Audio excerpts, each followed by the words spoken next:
in a world before the internet existed, before things like Facebook and Twitter existed, and when there were so many global issues competing for the global agenda, how did you get something like apartheid onto the global agenda and get the world to care about it?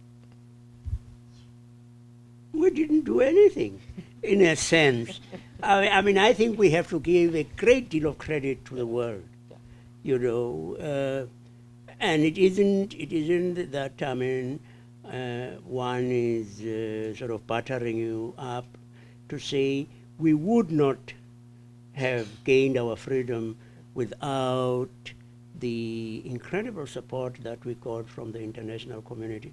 And I keep telling people here that one of the most amazing things was the enthusiasm of young people, those who at that time were, as it were, contemporaneous in the sense that they were college students as well, were quite amazing. I mean, just think of the United States. At the time, they had a hugely popular President Reagan, who was totally opposed to the application of sanctions, imposition of sanctions to South Africa, and had a strange policy of so-called constructive engagement. I like telling the story of how on one occasion I went to the United States. It must have been about April, May, when students quite rightly would have been concerned about grades and degrees and exams. And I went to Berkeley, and I still remember it was baking hot, and there was a huge crowd of students sitting out in the baking hot sun, seeking to force their institution to divest. And so it's one of those great privileges that one has of being able to say, I came asking for help, you gave us the help, now I come as a representative of millions of our people to say thank you. But you know, obviously we've got to say it wasn't just the students. I mean, there was a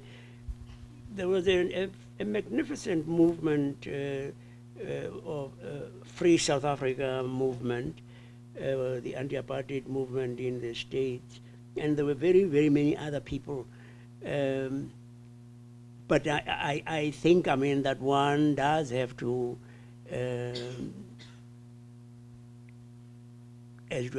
emphasize the role of students, because you actually did something that none of us believes is possible, which was to change the moral climate in the United States, to the extent that Congress passed the anti-apartheid movement, I mean, the anti-apartheid legislation, but not that only. They did it by ensuring that there would be a presidential veto override, which was fantastic.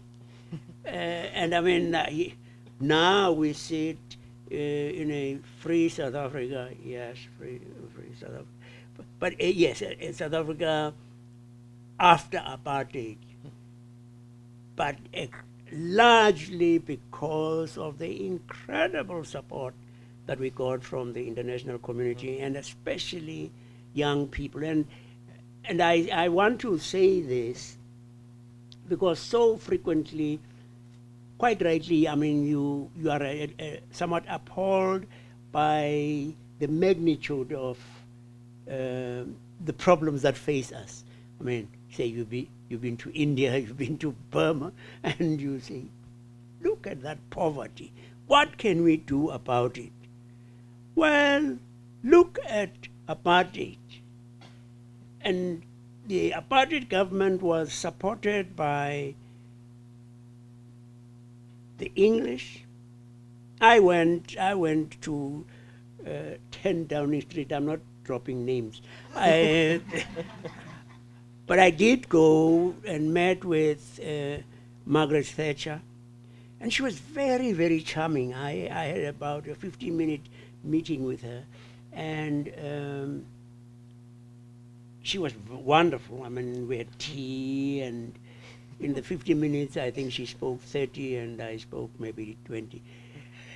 But the lady was not for turning. And I did eventually get to go to the White House. That was after I got the Nobel Peace Prize. I've got to say, I mean, President Reagan was very impressive.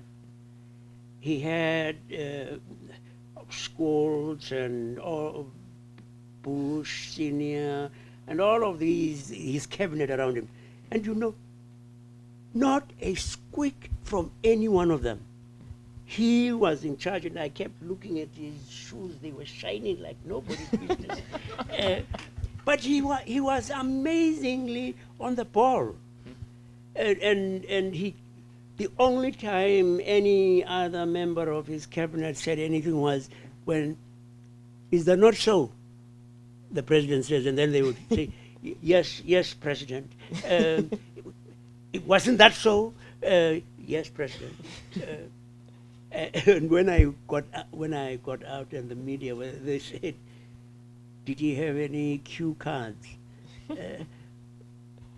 But he really was. I mean, you had no doubt about the fact that there was just one president in the room, and it was he. But he supported South Africa, and yet, in the end, apartheid bit the dust.